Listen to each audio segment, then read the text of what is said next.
Hello everyone, good morning না, good আফটারনুনও না, good মর্নিংও না, 11:30 বাজে। আর এখন বসা হচ্ছে রান্না। এই কৌটো মানে চালের কৌটো, প্রত্যেকটা বাড়িতে প্রায় এই কৌটো দিয়ে চাল মাপা হয় মোটামুটি।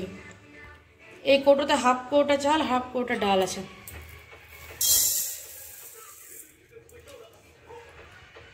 একটু সামান্য ভাজবো, দিয়ে বানাবো হচ্ছে খিচুড়ি।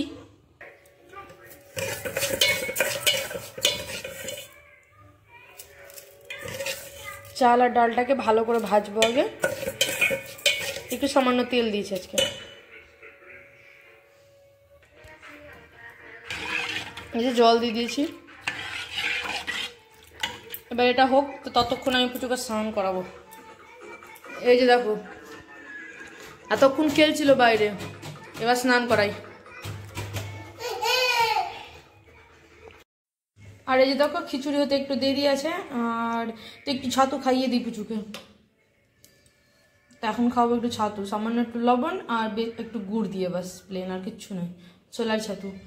আর এদিকে হচ্ছে খিচুড়ি, মানে আগে চাল ডালটা সেদ্ধ করি, পরে ছোক দিব। আর এদিকে দেখো ডিম সেদ্ধ বসালাম। খিচুড়ির সাথে না ডিম কষা দারুণ লাগবে, মানে আজকে ইচ্ছে হলো ডিম কষা খাওয়ার, তাই জন্য। হ্যাঁ ডিম হবে। আর এই যে পুচু বেবি স্নান করে রেডি, টিপ পরেনি এখনো, চুলো আঁচড়ায়নি বেবিটা। চলো। আর এই যে দেখো বললাম না আলু ফুলকপি দিয়ে করবো, তো আলু ফুলকপিটা কেটে ধুয়ে নিলাম। আর এদিকে তেল গরম হয়েছে এই যে। আর এই যে দেখো এটা দুষ্টু বাচ্চা, আমি শুধু তরকারিটা বানাতে গেছি, তারই মাঝখানে একদম জল ফেলে পুরো জামা ভিজিয়ে দিল, তাই না? এই যে দুষ্টামি করেছো, তুমি দুষ্টামি করেছো, মাম্মা বকেছে, মাম্মা বকেছে তোমাকে, মাম্মা বকেছে। আর এই যে দেখো আলু ফুলকপিটা ভাজা হচ্ছে। আর এই যে দেখো পেঁয়াজ কুচি দিলাম। আমি না গোবিন্দভোগ চালের খিচুড়িটা আজকে প্রথম মানে আমিষ খিচুড়ি করছি। মানে গোবিন্দভোগ চালের খিচুড়ি করলে আমি মানে নিরামিষই করে থাকি, কিন্তু আজকে না একটু ইচ্ছা হলে আমিষ করে দেখি কেমন লাগে। ভালো হলে অবশ্যই জানাবো। আলু ফুলকপিটা একটু ভাজা হয়েছিল, তারপর আমি পেঁয়াজ কুচিটা দিলাম। এই যে পুচু এখানে নিমকি খাচ্ছে। আর এই যে আলু ফুলকপি ভাজা ডান, মশলা আর দেবো না, বাকিটা ডিমে দেবো। এটা নিমকি কে দিয়েছে? মিমি, ভালো খেতে।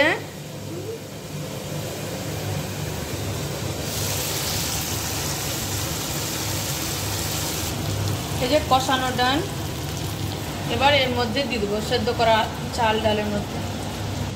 আর খিচুড়িটা নামানোর পর হবে হচ্ছে মাছ ভাজা। এই যে কালকে মাছ আনা হয়েছিল, তার মধ্যে 3 পিস রেখে দেওয়া হয়েছিল, ওইটাই আজকে ভাজা হবে খিচুড়ির সঙ্গে। খিচুড়ির সঙ্গে আজকে একদম সেই ভাজাভুজি। চলো খেয়ে দেখি কেমন লাগে।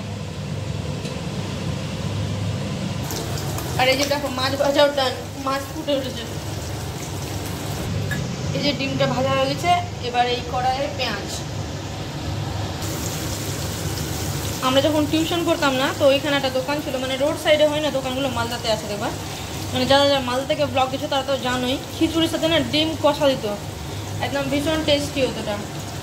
আলু থাকতো না ওই ডিমে, শুধু ডিমে কষা। এই যে মাছ ভাজাটাও কমপ্লিট। আর খিচুড়িটা একটু পর দেখাচ্ছি, একটু জমে যাক ভালো করে। পেঁয়াজটা একদম লাল লাল করে ভাজবো না, একটু হালকা ভাজবো ব্যাস।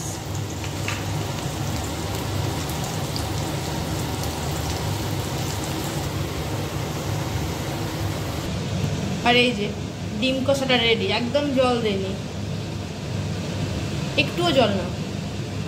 চলো এবার ডেলিকার ডিউটি, রোজকার মতো গ্যাস পরিষ্কার করে বাসন ধুয়ে তারপর একটু ঘরটা ঝাড় দিয়ে নেবো, দিয়ে খাবো। এই যে দেখো কি বেরোলো, ফুলের আচার, 1 বছরের ধন সম্পত্তি আমার।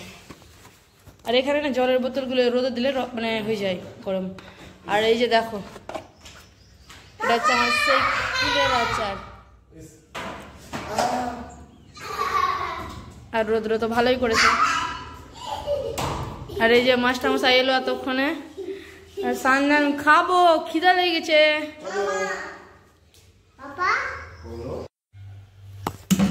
এখান থেকে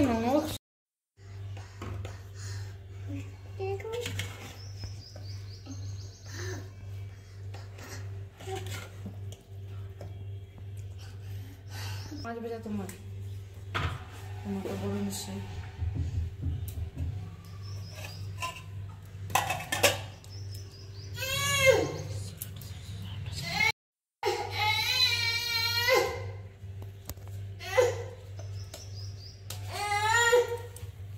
খিচুড়ি, মাছ ভাজা আর ডিম কষা। ডিম কষাটা এত ঝাল আছে না। এই বাচ্চাটা দেখো খেতে বসে দুষ্টামি। আর এই যে এখন দুপুর মানে বাজে হচ্ছে 1:10, আমরা এখন খেতে বসেছি। মেনু দেখো, আলু ফুলকপি দিয়ে খিচুড়ি, যেটা রেসিপিতে দেখবে তোমরা। দাঁড়া না, আর ও কিছু কথা বলতে দেয় না। এটা মাছ ভাজা, আমি লেজা নিয়েছি, আমার ভীষণ ভালো লাগে। আর ডিম কষা, ডিম। তুই এখানে বস, চলো খাওয়া দাওয়া করি, তারপর দেখাচ্ছি। একটু খেয়ে বলো না কেমন হয়েছে, আমি খেয়ে বলছি। দারুণ হয়েছে সত্যি। তুমি খেতে কথা বলছি, বস না, আয় না। বলো কেমন হয়েছে খেতে? দারুণ হয়েছে, সত্যি ভালো হয়েছে। মানে গোবিন্দভোগ চালের খিচুড়ি পেঁয়াজ দিয়ে আমি প্রথমবার করলাম। দেখো এই যে প্রচুর দুষ্টামি চলছে দুপুরবেলা। এই যে কত দুষ্টামি করছে।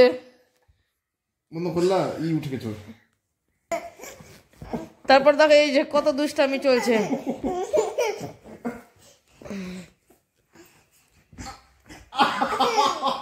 দেখো সারাদিন চলে রম, জাম্প জাম্প।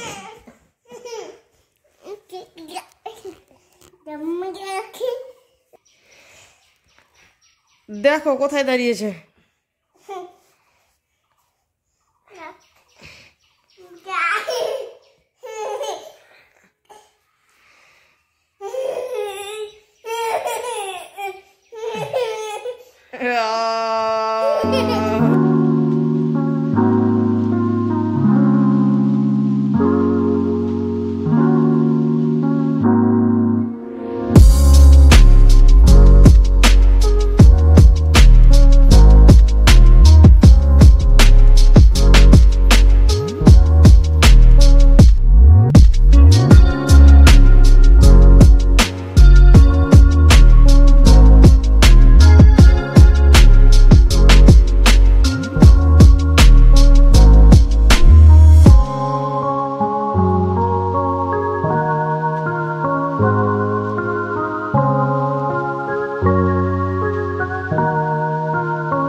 রাত্রেবেলা এখন কি বানাবো না বানাবো, না না একটা রেসিপি শেয়ার করার ইচ্ছা হলো। মানে ঠান্ডা তো একদম শেষের দিকে, তো ভাবলাম এখনই শেয়ার মানে রেসিপিটা শেয়ার করে দিই, নয়তো আর করা যাবে না।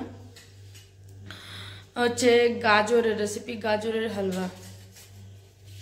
আর শীত তো প্রায় শেষের দিকে, তো আমি এখন অবধি বানাইনি সেভাবে, তো ভাবলাম আজকে রেসিপিটা বানিয়েও দিই। আমার মার ইচ্ছে হলো, মানে আমার মা ফোন করে বলছিল যে গাজরের হালুয়া রেসিপি, তাই জন্য ভাবলাম বানাচ্ছি যখন, তো মানে রেসিপিটাও শেয়ার করে দেবো। চলো দেখো, গাজরগুলোকে আমি ছিলে রেখেছি আগে থেকে, মানে ভালো করে চোকাটা, তারপরে এবার এখন গ্রেড করে নেব। আর এই যে দেখো পুচু বেবি কী করছে, বাজার গেলে মটরশুঁটি নিয়ে আসবে। চলো, এই যে লাগবে হচ্ছে এটা গ্রেড করার জন্য গাজরটা।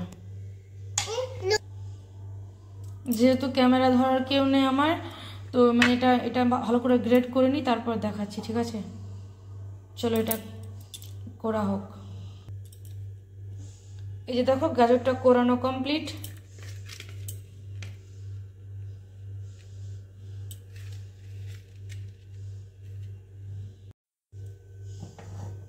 আর এই যে দেখো কড়াইটা বসিয়ে দিয়েছি। এবার না গাজরের হালুয়া সম্পূর্ণ ঘিয়ে করলে তো অবশ্যই ভালো টেস্ট হবেই, কিন্তু খেতেও হবে, কিন্তু একটু মানে একটু লিমিটে না, তাই জন্য আমি সম্পূর্ণটা ঘি দিয়ে করব না, হালকা একটু সাদা তেল আর বাকিটা ঘি দিয়ে মিক্স করে করব। আর এই যে দেখো ঘিটা আর তেলটা গরম হয়ে এসছে, মানে ঘিয়ের পরিমাণটা কেমন, যতটা তোমার মানে গাজর থাকবে সে আন্দাজে লাগবে ব্যাস।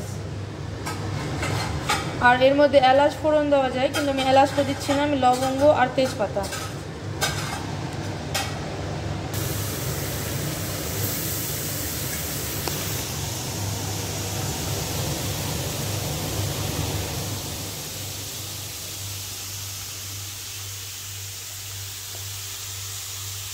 এবারে গাজরটাকে একদম হালকা আঁচে অনেক মানে ভাজতে হবে ভালো মতন।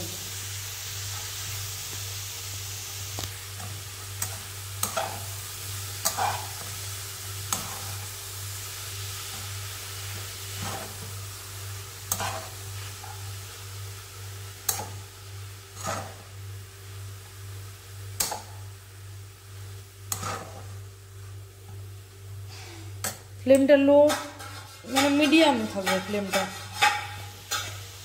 আর এখানে আমার পুচু বেবি রান্না করছে মটরশুঁটির হালুয়া, মাম্মা করছে এখানে গাজরের হালুয়া, আর বেবি করছে ওখানে মটরশুঁটির। না তাই না? তুমি কি করছো? মটরশুঁটি। এবার এটা বললাম না, লো টু মিডিয়ামে একদম অনেকক্ষণ ধরেই করতে হবে ভাজাটা, যতক্ষণ না কালারটা হালকা চেঞ্জ হয়। আর মানে এর মানে গাজর থেকে যেটা জল বেরাবে সেটা সম্পূর্ণটা মরে যায়, ততক্ষণ এটা নাড়তে হবে। মাঝে মধ্যে একটু করে নাড়াতে হবে, নয়তো নিচে লেগে যেতে পারে। গাজর থেকে তো জল বেরোবে, সেই জলটাকে সম্পূর্ণ মারতে হবে একদম। আর লাগবে হচ্ছে দুধ। আমি এখানে আমাদের বাড়িতে এই আমুলেরটাই খাওয়া হয়, তার জন্য আমুলের লিকুইড বা মানে যে মানে কেউ যদি গরুর দুধ খায় তাহলে তো অসুবিধা নেই, গরুর দুধেও করা যাবে। হ্যাঁ বলো। আচ্ছা নাম নাম কোথায় যাবো? দাঁড়াও দাঁড়াও দাঁড়াও বলছি। আর বাকি না তো 10 টাকার আমুলের যেটা প্যাকেট সেটা একটা গুলে দিলেই হয়ে যাবে। এবার কারো যদি গাজরের পরিমাণটা অনেকটা থাকে তাহলে তো বেশি দুধ লাগবে। আর এই যে দেখো গাজরটা এরকম ভাজা হয়ে এসছে হালকা, মানে 5 থেকে 7 মিনিট। তারপরে দেখো মাঝখানটা ফাঁকা করে একটু ঘি দিয়েছি, আর এরই মধ্যে দিয়ে দেবো হচ্ছে কাজু আর কিশমিশ। আলাদা করেও দেওয়া যায় ভেজে একটু ঘিয়ে সামান্য, আমি এখনই দেবো। এই যে এরকম টাইপের ভাজা হয়ে গেছে এখন। আর এখন একটুও জল নেই গাজরের মধ্যে, এই সময় দুধটা অ্যাড করতে হবে।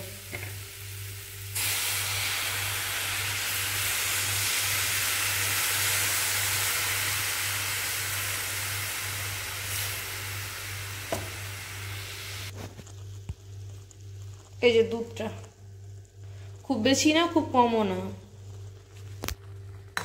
এই যে সাইডে এরকম থাকবে একটা।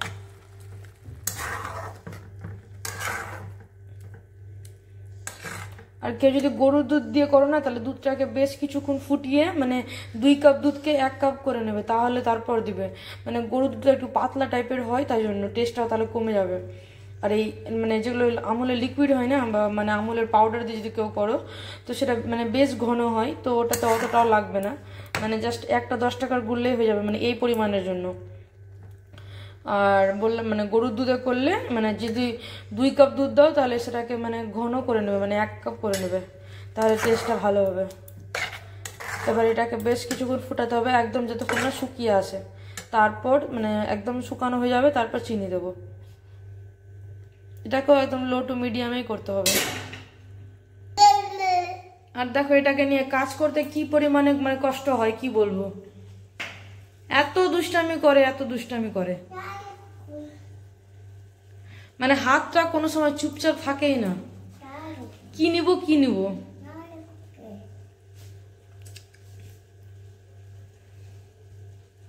এটা লাগবে না এখন।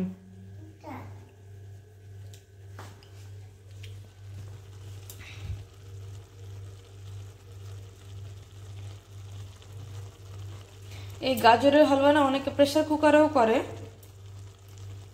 কিন্তু আমাকে মনে হয় না অতটা টেস্ট লাগে, তাই জন্য আমি এভাবেই করি। খুব বেশি একটা সময় লাগে না, অল্প সময়ে হয়ে যায়। মানে গাজরটা কোরানোটা যতটা মুশকিল কাজ। আর দেখো এখন কি যে হয়েছে, নিজে থেকে ওষুধ খেতে চাই। আর আগে তো একদম রীতিমতো দৌড়াতে হতো ওষুধ। এই যে দেখো এখন নিজে থেকে খেতে চাই। প্রচুর কেন অ্যালার্জির ওষুধ খাওয়াতে হয়, মানে প্রচুর একটু ধুলোবালিতে অ্যালার্জি আছে তাই জন্য। এবার না একটু ফ্লেমটা বাড়িয়ে দিবে একদমই, তো জল বেরোতেই থাকবে। ফ্লেমটা বাড়িয়ে একদম যেন শুকিয়ে আসে হালকা। একটু দাঁড়াও, বলতে দাও বাবা। এই সময় একটু চিনিটা অ্যাড করবো, একটু না যতটা লাগবে।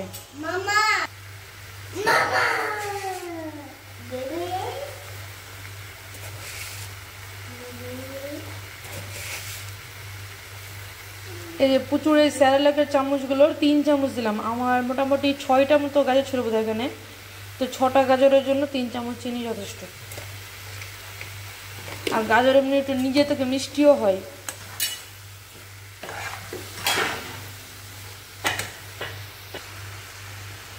আর দেখো যে কোনো মিষ্টিকে ব্যালেন্স করতে আমি না পায়েস করলেও 1 চিমটি, বেশি নয়, একটু নুন দিয়ে থাকি। মানে আমার মনে হয় মিষ্টিটা ব্যালেন্স করে, তাহলে পায়েসেও 1 চিমটি দিলে ভালো হয় বেশ।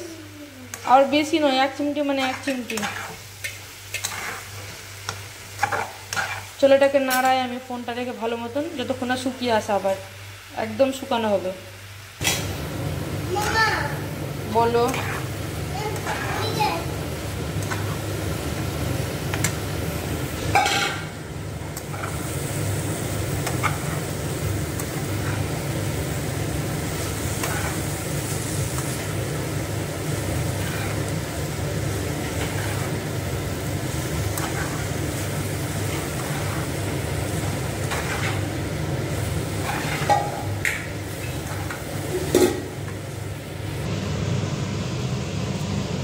এই যে দেখো গাজরের হালুয়া রেডি। এটা যত ঠান্ডা হবে তত টেস্ট লাগবে, একটু জমে যাবে তখন আরো ভালো লাগবে খেতে।